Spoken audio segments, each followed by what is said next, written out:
Hi everyone, Sawadee Kap, Mingalaba. Welcome to the channel. My name is Henrik Din, your former fellow international student, and thank you so much for coming on to the channel today where I talk about my journey, stories of being in America as an international student, and my immigrant journey that I talk about my rooted cultures being a Thai and a Burmese citizen. So today in this video, I will be talking about the second year of my experience in America, my sophomore year in college, and the three things I learned in that second year being here in America. So as always, thank you so much for supporting the work I do and following me on this journey. Let's get this video started.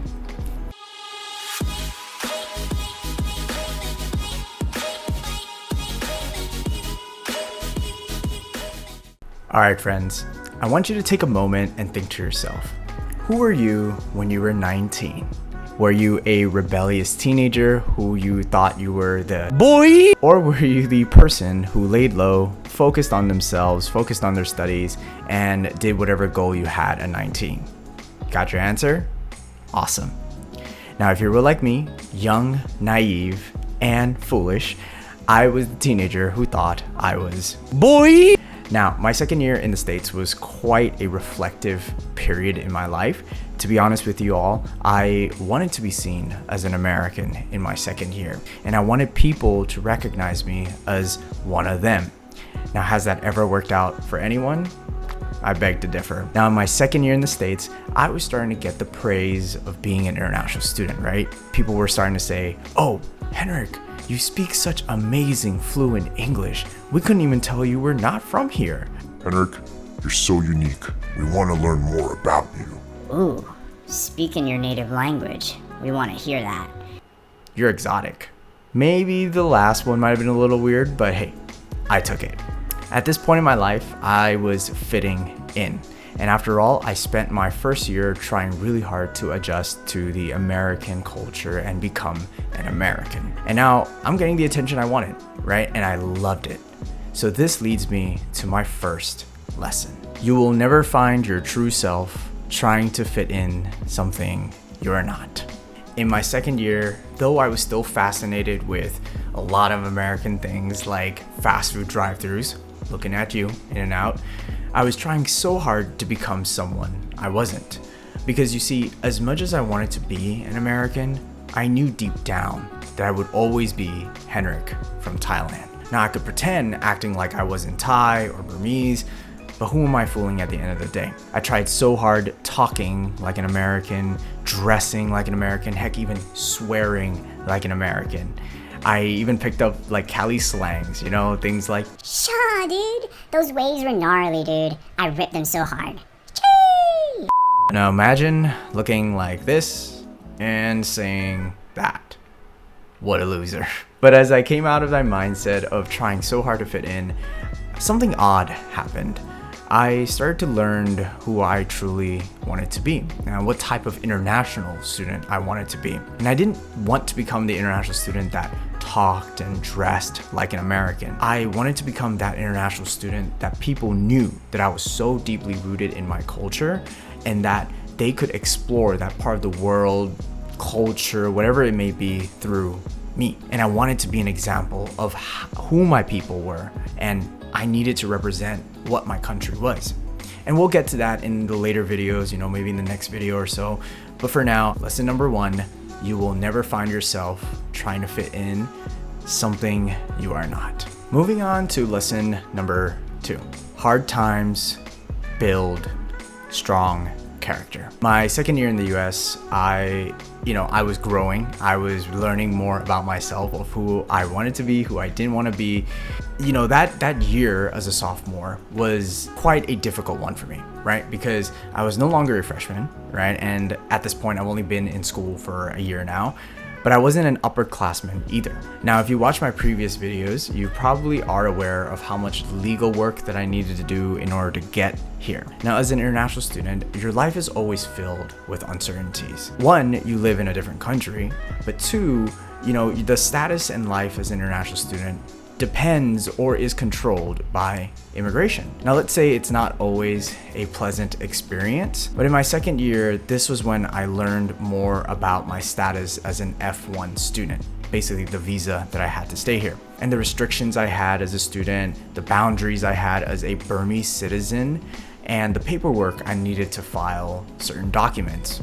And of course, taxes. Now these were things that 19-year-old Henrik did not care or wanted to even learn about, but I had to. My life depended on it. I was in a pretty low point, like I said, in my sophomore year in college, and I had a lot of highs, right? Like people complimenting me, people wanting to get to know me more, but there was a lot of lows that I had to go through, right? I was incredibly lonely. I was just alone for a lot of times, and I was missing Thai food, right? I was missing my home. I wanted to speak my language. I just wanted to be understood that I was missing my family and home when everyone else got to see theirs. Now, I was juggling 2 jobs, being a full-time student and working on my side passions and trying to build a life here. So you can imagine how stressful my life was as a 19-year-old, just trying to make it in a new country. But hard times build strong character. And it was important to me to note this, by the way, is that I learned that it was important to believe in yourself despite the adversities. That it was important to me that I had faith when I had no hope at all. And this was the year I had to dig deep to find who I wanted to be in my life and what I wanted to be to prove myself and my family back home. And so I did. So lesson number 2, hard times build strong character. Lesson number 3, it's okay to be homesick. You are only human. Now that you all have had a bit of a sense of what my second year in America was like, lesson number 3 is it's okay to be homesick. You're only human. Now, I'll make a separate video on what homesickness really felt like for me and what I had to go through, and also like the other experiences that my other international students had to go through as well, dealing with homesickness and everything. But in my second year, I haven't been home for a year at this point, right? Where most people in my school have gone back for Christmas and summer. Now you might be thinking, oh, Henrik, you could have gone back for Christmas and summer as well.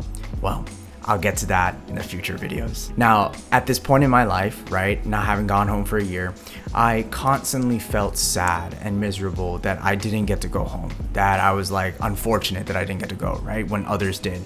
So why were my friends' parents getting to help move my friends in and out while I was here moving in by myself and moving out by myself? So those were real thoughts that were going in my head. And I quickly took the approach of suppressing my homesickness, thinking that if I didn't bother thinking about it, then maybe it'll just go away. And boy, was I wrong. I grew bitter and resentful towards the other people who were actually getting to spend time with their families when I didn't. And nothing is worse than being a bitter person hating on other people's happiness. And what was worse was that I disconnected myself from home, from my family, from my friends back home, because I just didn't want to think about it. I didn't want to bother with that. And let me tell you, that was not the life I wanted to live. So as I progressed and reflected on myself in the second year, I knew I needed to accept my homesickness as an illness. You get sick, right? And you get treatment. So that's what I did. Whenever I felt homesick, I called my parents. I hit my friends up locally and say, hey, I'm feeling very homesick. I would love to get Thai food. Would you mind driving me to go get Thai food? And I would watch videos of people, going to Thailand, and they would film their experiences in the streets, eating the foods, doing the culture that I grew up in. I just lived through that. So I accepted that homesickness is a normal and healthy process of being an international student. And I was only human.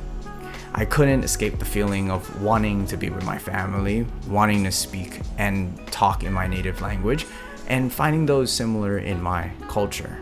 These were all normal. These were the 3 lessons that I learned as an international student in my second year in the US. And you might be asking, well, I sat through this whole video and I'm not an international student, Henrik.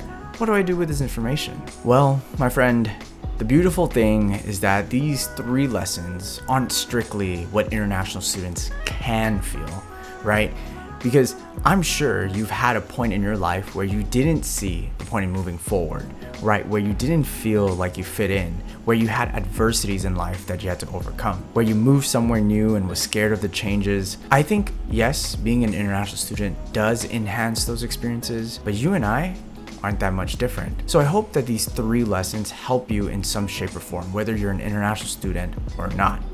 And I truly wish that I had someone back when I was 19 tell me all this, because I had to learn this through the hard way. And I truly don't want to feel for other international students to go through what I go through and not know that there's no one out there for them. And that's what my channel is about. And so for those international students out there currently going through it, know that it will get better. Dig deep and trust yourself. You already know that you're more than capable. Thank you for watching. And as my Thai friends always say, เจอกันนะเพื่อน โชคดี. I'll see you in the next video.